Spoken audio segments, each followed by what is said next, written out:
Hello students, very good morning. आज हम एक बहुत इंपॉर्टेंट टॉपिक पर डिस्कस करने जा रहे हैं और वो टॉपिक है कि आपका जो 2021 का बोर्ड का एग्जाम होना है, उस बोर्ड के एग्जाम के अंदर हमारे चैप्टर जो केमिस्ट्री में फर्स्ट से लगा करके 17 तक के जो चैप्टर है उनमें से क्या क्या टॉपिक आपके हटा दिया गया है। ध्यान रखिए, मैं आज की इस क्लास में आपको जो चीज बताऊंगा, जिन टॉपिक के बारे में डिस्कस करेंगे, वो टॉपिक पूरी तरह से हटा दिए गए हैं। जो चैप्टर हटाए गए हैं उसके या चैप्टर में से कोई टॉपिक हटाया गया है उसका डिस्कस करेंगे, और अब जो चैप्टर बचा है वो कितने नंबर का कर दिया गया है वो भी डिस्कस करेंगे। ठीक है, तो आज की क्लास को ध्यान रखिए, हम डिस्कस करेंगे ये चैप्टर, ये टॉपिक, उस पर्टिकुलर चैप्टर में से टॉपिक जो है ये आपके 2021 का जो एग्जाम होगा उसके अंदर आपके सिलेबस में नहीं आएगा। ठीक है, चलिए अपन स्टार्ट करते हैं।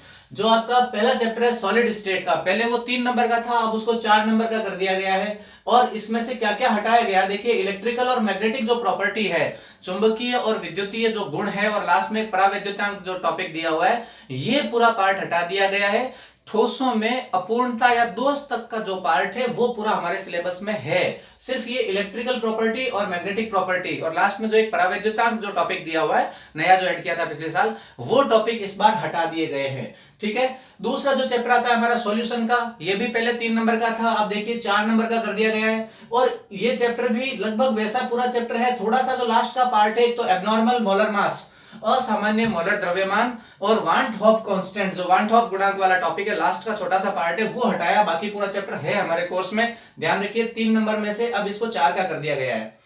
तीसरा और अच्छा एक पार्ट है हमारा इलेक्ट्रोकेमिस्ट्री, जो सेल वाला पार्ट है, उस विद्युत रसायन वाले चैप्टर को 5 नंबर का कर दिया गया। पहले ये चैप्टर 4 नंबर का था। इसमें देखिए इलेक्ट्रोलाइट यानी विद्युत अपघट्य, इलेक्ट्रोलाइसिस एंड इट्स लॉ, जो हमारा विद्युत अपघटन है और उस अपघटन के जो नियम है, वो नियम अब हमारे कोर्स में से इस बार हटा दिए गए हैं। ध्यान रखिए ये सिर्फ इसी साल के लिए है।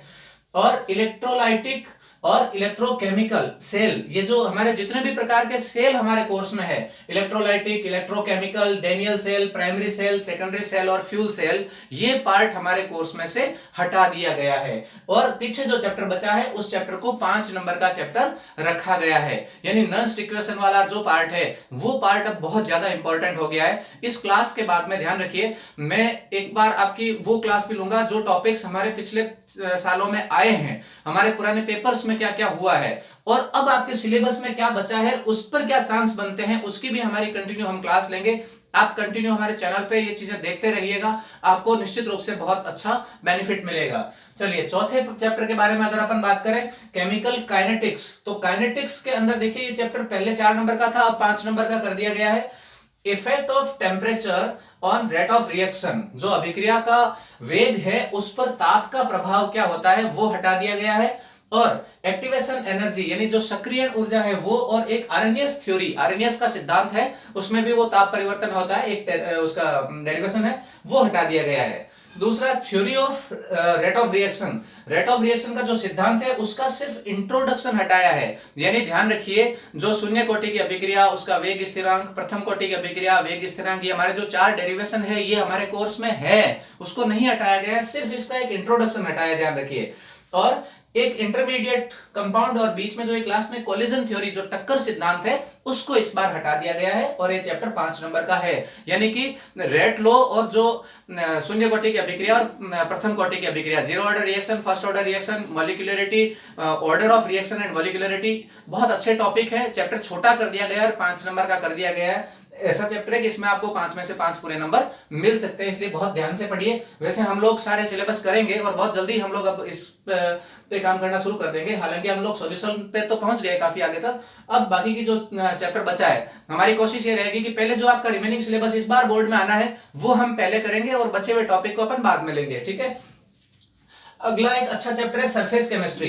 हालांकि बिल्कुल थ्योरी का पार्ट है, अच्छा और आराम से समझ में आने वाला चैप्टर है, हमारी डेली लाइफ का चैप्टर है। उसमें ध्यान रखिए, एक तो कैटलिस्ट जो हमारा उत्प्रेरक होता है वो, और उसमें भी उसके प्रकार, और जो ठोस उत्प्रेरक है उसके प्रकार और उसकी क्रियाविधि वगैरह जो है वो हटा दी गई है। दूसरा एंजाइम है, एंजाइम की जो मैकेनिज्म है वो भी पूरी तरह से हटा दी गई है।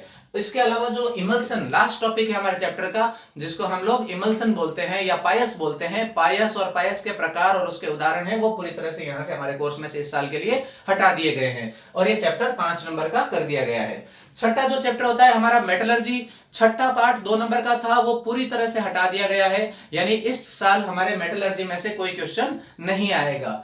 ठीक है, सातवां पार्ट देखिए, ये एक अच्छा और इंपॉर्टेंट पार्ट है, थोड़ा लेंथी पार्ट है, थ्योरी का पार्ट है, समझ में आराम से आ जाएगा, हम लोग पढ़ेंगे इसको। लेकिन अब देखिए इस चैप्टर को भी 5 नंबर का कर दिया गया है। इस चैप्टर में ध्यान रखिए हमारे पास में 7वें पार्ट में 4 ग्रुप आते हैं, वर्ग 15, वर्ग 16, वर्ग 17 और वर्ग 18, ग्रुप 15, 16, 17 एंड 18। तो 15 के अंदर हमारे पास में नाइट्रोजन और फास्फोरस होता है। तो देखिए structure of oxide of nitrogen, oxide of nitrogen के अंदर हमारे पास में आते हैं nitrous oxide N2O, nitric oxide NO, N2O3, N2O4, NO2, N2O5, इन सब के ऑक्साइडों की जो स्ट्रक्चर हमारे कोर्स में थी वो इस बार हटा दी गई है। और जो हमारा दूसरा पार्ट इसका 15 का फास्फोरस आता है, फास्फोरस के अंदर फास्फोरस के जो एलोट्रॉप्स है, टाइप्स ऑफ फास्फोरस है, उसके अलावा उसका फॉस्फीन है, हैलाइड्स है, वो सारी, और ऑक्सो एसिड भी इसमें से हटा दिया गया है, यानी फास्फोरस का पूरा पूरा ऑल कंटेंट ऑफ फास्फोरस इस बार हमारे डिलीट कर दिया गया है। ग्रुप 16 में ध्यान रखिए हमारे पास ऑक्सीजन और सल्फर के कंटेंट है। तो सल्फर वाला पूरा का पूरा, सल्फर का पूरा का मतलब हो गया कि सल्फर खुद, इसके एलोट्रॉप्स और इसके अलावा सल्फर डाइऑक्साइड गैस और H2SO4 सल्फ्यूरिक एसिड, ये पूरी तरह से, और इसके ऑक्सो एसिड भी हटा दिए गए हैं, यानी सल्फर का पूरा कंटेंट हटा दिया, फास्फोरस का पूरा कंटेंट हटा दिया गया है। तो पीछे कौन बचा? 16 के अंदर ऑक्सीजन और 15 के अंदर नाइट्रोजन। नाइट्रोजन के अंदर ध्यान रखिए नाइट्रोजन है, अमोनिया है और नाइट्रिक एसिड है, ये हमारे कोर्स में अभी तक है। ग्रुप 17 के अंदर जो हमारा इंट्रा हेलोजन कंपाउंड्स होता है, यानी अंतरा हेलोजन यौगिक होते हैं, उसका जो इंट्रोडक्शन है, ध्यान रखिए इंट्रोडक्शन, एग्जांपल नहीं हटाए, इंट्रोडक्शन हटाया है। और ऑक्सो एसिड्स ऑफ जो स्ट्रक्चर है अपने हेलोजन के जो ऑक्सो एसिड होते हैं उनकी स्ट्रक्चर है, उसको हमारे हटा दिया गया है कोर्स में से इस बार। और जो ग्रुप 18 बनता है उसके अंदर जो कंपाउंड्स ऑफ जिनोन है, कंपाउंड्स ऑफ जिनोन थे इसमें, तो वो कंपाउंड्स ऑफ जिनोन हमारे हटा दिए गए हैं। ठीक है, बाकी नॉर्मल इंट्रोडक्शन जो इनर्ट गैसेस, नोबल गैसेस है, उनका हमारे कोर्स में अभी उनकी प्रॉपर्टी वगैरह जो है वो हमारे कोर्स में अभी भी है। ठीक है, ग्रुप 18 के अंदर बात करें, ग्रुप 18 में ध्यान रखिए यहां एक बड़ा कंफ्यूजन होता है। एनसीईआरटी का जो सीबीएसई का सिलेबस है उसमें ये पूरा चैप्टर हटाया हुआ है, लेकिन अपने राजस्थान बोर्ड में ध्यान रखिए इसके अंदर डी और एफ ब्लॉक 2 है, तो डी ब्लॉक हमारे पूरा का पूरा कोर्स में है। एफ ब्लॉक के अंदर ध्यान रखिए, एफ ब्लॉक के अंदर जो हमारे पास लेंथेनॉइड और एक्टिनॉइड दो चीजें होती है, उनमें से जो रिएक्शन है, रिएक्शन लेंथेनॉइड की हमारे कोर्स में है वो, और उनका कंपैरिजन लेंथेनॉइड का एक्टिनॉइड के साथ जो कंपैरिजन, जो तुलना है, वो तुलनात्मक स्टडी इस बार हमारे कोर्स में से हटा दी गई है। बट ध्यान रखिए, मैं फिर कह रहा हूं, इसके अंदर जो लेंथेनॉइड कॉन्ट्रैक्शन जो होता है, लेंथेनॉइड संकुचन जो होता है, उसका इफेक्ट डी पे जाता है, इसलिए उसको जरूर पढ़ लें। ठीक है, नेक्स्ट हमारा आता है 9th चैप्टर कोऑर्डिनेशन कंपाउंड, अभी हमने कुछ दिन पहले फिनिश किया है। उसके अंदर से ध्यान रखिए आइसोमरिज्म में एक पार्ट है वो हटा दिया गया है, और इंपॉर्टेंस ऑफ कॉम्प्लेक्स कंपाउंड, यानी कि जो जैविक महत्व है और इंडस्ट्रियल यूजेज जो है इसके कॉम्प्लेक्स कंपाउंड के, वो हटाए हैं। यानी ये चैप्टर एक छोटा सा पार्ट इसमें आइसोमरिज्म का हटाया, बाकी पूरा का पूरा पार्ट हमारे कोर्स में है, इसलिए कोऑर्डिनेशन कंपाउंड को ढंग से पढ़े। मैं वापस मार्क्स भी बता दूं, 7 चैप्टर पी ब्लॉक 5 नंबर का हमारे कोर्स में है, और 8 जो चैप्टर है डी एंड एफ ब्लॉक वो हमारे कोर्स में 4 नंबर का रहेगा, और कोऑर्डिनेशन कंपाउंड हमारे कोर्स में 4 नंबर का रहेगा। अगला एक इंपॉर्टेंट चैप्टर आता है हेलोजन डेरिवेटिव्स, ये देखिए ये 5 नंबर का चैप्टर है। इसके अंदर से क्लोरोफॉर्म, आयोडोफॉर्म, फ्रियोन, डीडीटी और बीएचसी, ये लास्ट में छोटे छोटे टॉपिक्स थे, ये हटाए हैं, बाकी पूरा चैप्टर हमारे कोर्स में है अभी भी, वो ध्यान रखें आप लोग। और 11वां चैप्टर देखिए, 11वां चैप्टर जो हमारा ऑक्सीजन युक्त क्रियात्मक समूह first, functional group containing oxygen first, वो दिया हुआ है अल्कोहल, फिनॉल और ईथर, ये 5 नंबर का चैप्टर है। इसमें सिर्फ ध्यान रखिए फिनॉल और ईथर में से कुछ भी नहीं हटाया है, अल्कोहल का जो यूज है वो, और इथेनॉल का जो इंडस्ट्रियल प्रिपरेशन, औद्योगिक विधि से एथेनॉल कैसे बनाते हैं, वो मेथड हटाया है, और इसका उपयोग हटाया है अल्कोहल का, और कुछ भी नहीं हटाया। यानी ये मान के चलिए ये लगभग हमारा पूरा चैप्टर हमारे कोर्स में है, और 5 नंबर का है। हमारा 12वां चैप्टर जो आता है एल्डिहाइड, कीटोन और कार्बोक्सिलिक एसिड, उसमें से कुछ भी नहीं हटाया गया, ध्यान रखिए उसमें से कुछ भी नहीं हटाया गया है, यानी पूरा चैप्टर हमारे कोर्स में अब भी है। और पहले 3 नंबर का कर दिया गया था पिछली बार इसको, अब की बार 4 नंबर का करके इसको वापस हमारे कोर्स में रखा गया है। यानी अभी तक देखा जाए तो ये 12वां चैप्टर एकमात्र ऐसा चैप्टर है जिसमें से कुछ भी नहीं हटाया है। ये ध्यान रखिए, 12वें चैप्टर में से कुछ भी नहीं हटाया है, ठीक है। 13वां चैप्टर जो हमारा नाइट्रोजन कंटेनिंग फंक्शनल ग्रुप जो है, उसमें अपना एमाइन वाला जो चैप्टर है, उसमें ध्यान रखिए एमाइन का हमारा कोर्स में है, ये 3 नंबर का चैप्टर है। इसमें साइनाइड, आइसोसाइनाइड और डायजोनियम सोल्ट, इनके अंदर जो प्रिपरेशन है, केमिकल रिएक्शन है, केमिकल प्रॉपर्टीज, फिजिकल प्रॉपर्टीज और यूजेज है, वो सारे हट गए हैं। यानी अब हमारे कोर्स में बचा क्या, इसमें अमाइन बच गया, यूरिया बच गया और नाइट्रो कंपाउंड बच गए हैं। ये हमारे कोर्स में अभी भी है। देखिए इसमें 6 कंपाउंड थे टोटल, उसमें से 3 हटा दिए गए हैं, 3 हमारे कोर्स में अभी भी है। 3 नंबर का चैप्टर छोटा कर दिया है।